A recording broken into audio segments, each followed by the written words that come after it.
കുടുംബത്തിലെ 16 പേരെ ഉരുൾപൊട്ടലിൽ കാണാതായതിന്റെ വേദനയിലാണ് മുണ്ടക്കൈ സ്വദേശി സാഹിർ. കാണാതായവരിൽ ഇനി 9 പേരെ കൂടി കണ്ടെത്താനുണ്ട്. ഇവരെ കണ്ടെത്താനാകുമെന്ന പ്രതീക്ഷയോടെയാണ് കാത്തിരിക്കുകയാണ് സാഹിർ. ഒരുപാട് ആളുകൾ തങ്ങളുടെ പ്രിയപ്പെട്ടവരെ അന്വേഷിച്ച് എത്തുന്ന കാഴ്ചയാണ് നമുക്കിവിടെ കാണാൻ കഴിയുന്നത്. ഇപ്പോൾ എന്നോടൊപ്പമുള്ളത് മുണ്ടക്കൈ സ്വദേശിയായിട്ടുള്ള സാഹിറാണ്. അദ്ദേഹത്തിൻ്റെ കുടുംബത്തിലെ 16 ആളുകളാണ് ഈ ഒരു അപകടത്തിൽപ്പെട്ടത്. അതിൽ നിരവധി ആളുകളെ ഇപ്പോഴും കണ്ടെത്താനുണ്ട് എന്ന് അദ്ദേഹം പറയുന്നു. അപ്പോൾ അവരെ തിരക്കിയാണ് സമീപത്തെ ആശുപത്രികളിലും അതുപോലെ തന്നെ മൃതദേഹങ്ങൾ കൊണ്ടുവരുന്നിടത്തും ക്യാമ്പുകളിലും അവർ കയറി ഇറങ്ങുന്നത്. ചേട്ടാ, ആരൊക്കെയാണ് കാണാണ്ടായത്? കാണാതായിട്ടുള്ളത് ഞങ്ങൾ മൊത്തം 16 പേരുണ്ട്. അതിൽ ഒന്ന് ഉമ്മ, അനിയൻ്റെ മോള് കിട്ടാനുള്ളതിന്, അതേപോലെ ഭാര്യൻ്റെ ആങ്ങളിനെ കിട്ടാണ്ട് 3 മക്കൾ, ഒരാങ്ങളൻ്റെ ഭാര്യ 2 മക്കൾ, അങ്ങനെ മൊത്തം ഇനി 9 പേരെ കിട്ടാണ്ട്. നമ്മളെല്ലാവരും ഒരുമിച്ച് അവിടെ ഈ മുണ്ടക്കൈയിൽ ഒരുമിച്ച് ഒരേ സ്ഥലത്തായിരുന്നു എല്ലാവരും താമസിക്കുന്നത്? ഒരേ സ്ഥലത്തായിരുന്നു. ഞങ്ങൾ 3 കുടുംബം 3 വീടുകളിലായിട്ട് അടുത്തടുത്ത് 4 വീടുകളിലായിട്ട് അടുത്തടുത്ത് 1 കിലോമീറ്റർ ചുറ്റളവിലാണ് താമസിച്ചുകൊണ്ടിരിക്കുന്നത്. ഈ അപകടം ഉണ്ടായ അന്ന് ചേട്ടനും കുടുംബവും ഒക്കെ വീട്ടിലുണ്ടായിരുന്നു? നിങ്ങൾ ഞാനും ഉണ്ടായിരുന്നു. എൻ്റെ വീട് ഏറ്റവും മുകളിലാണ്.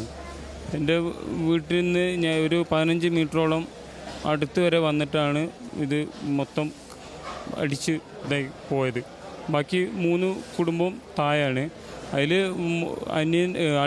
മൂത്ത അളിയന് താഴത്തെ വീട്ടിൽ നിന്ന് അവരുടെ തറവാട്ടിലേക്ക് വന്നായിരുന്നു. അവിടെ അവരും പോയി. അതേപോലെ തന്നെ എൻ്റെ തറവാടായ എൻ്റെ കുറച്ച് താഴെയാണ്, അവരും ആ ഇതിൽ പോയി. ഈ അപകടത്തിൽ ലഭിച്ചിട്ടുള്ള ആരെങ്കിലും നമുക്ക് ജീവനോടെ രക്ഷിക്കാൻ സാധിച്ചിട്ടുണ്ടായിരുന്നോ?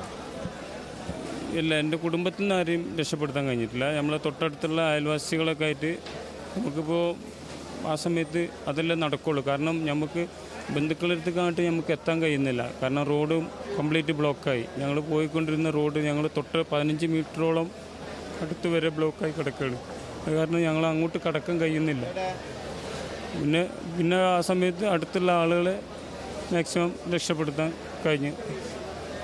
ഈ മൃതദേഹങ്ങൾ എവിടെ നിന്നാണ് ലഭിച്ചത്? നമുക്ക് ആ വീടിൻ്റെ പരിസരത്ത് നിന്നൊക്കെ തന്നെ ആയിട്ടാണോ എല്ലാവരെയും കണ്ടെത്താൻ സാധിച്ചിട്ടുള്ളത്? നിലവിൽ കണ്ടെത്തിയ ആളുകളെയൊക്കെ ഇപ്പോൾ ഇതിനു മുമ്പ് കിട്ടിയത് 6 മൃതദേഹം കിട്ടിയത്, 6 മയ്യത്ത് കിട്ടിയത് ചൂരൽമല ഭാഗത്തു നിന്നാണ്.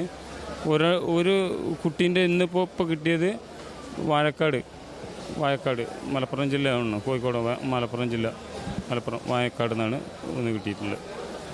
ഇനി നമുക്കിപ്പോൾ എത്ര ആളുകൾ ഇനി കിട്ടാനുണ്ട്? എത്ര ആളുകൾ? 9 പേരെ ഇനിയും കിട്ടാനുണ്ട്. അപ്പോൾ നമ്മൾ ഇവിടെ ഈ ആശുപത്രികളിലും ഈ പരിസരങ്ങളിലൊക്കെ നമ്മൾ അന്വേഷിച്ചു. ഇന്നലെ 20 മൃതദേഹം ഇവിടെ MSA ഓഡിറ്റോറിയത്തിൽ വന്ന് അതിൽ ഞങ്ങൾ പോയി നോക്കിയപ്പോൾ ഒരു മൃതദേഹം മാത്രമാണ് തിരിച്ചറിയാൻ കഴിഞ്ഞത്. ബാക്കിയുള്ളതൊന്നും അറിഞ്ഞിട്ടില്ല. പിന്നിപ്പോൾ തെരച്ചിലുകൾ നടക്കുന്നുണ്ട്. എന്തായാലും എത്രയും പെട്ടെന്ന് കിട്ടട്ടെ എന്നാണ് വിചാരിക്കുന്നത്. അദ്ദേഹം സൂചിപ്പിച്ചതുപോലെ എത്രയും പെട്ടെന്ന് തന്നെ അവരുടെ കുടുംബാംഗങ്ങളെ കണ്ടെത്താൻ സാധിക്കട്ടെ എന്ന് തന്നെയാണ് പറയാനുള്ളത്. അപ്പോൾ ഇദ്ദേഹത്തിൻ്റെ പോലെ തന്നെ നിരവധി ആളുകളാണ് ഈ ഒരു അപകടത്തിൻ്റെ ഭീതിയിൽ ഇപ്പോഴും കഴിയുന്നത്. സൂചിപ്പിച്ചതുപോലെ 9 പേരെയാണ് ഇനി അദ്ദേഹത്തിൻ്റെ കുടുംബത്തിൽ കണ്ടെത്താനുള്ളത്. മുഴുവൻ 16 ആളുകൾ ഈ ഒരു അപകടത്തിൽ അവർക്ക് നഷ്ടപ്പെട്ടു. അതുപോലെ തന്നെ അവരുടെ വീട്, തറവാടടക്കം എല്ലാം 4 വീടുകളിലായാണ് അവർ ആ കുടുംബം താമസിച്ചിരുന്നത്. അതിൽ തറവാട് ഉൾപ്പെടെ എല്ലാം പൂർണ്ണമായും തകർന്ന സാഹചര്യമാണുള്ളത്.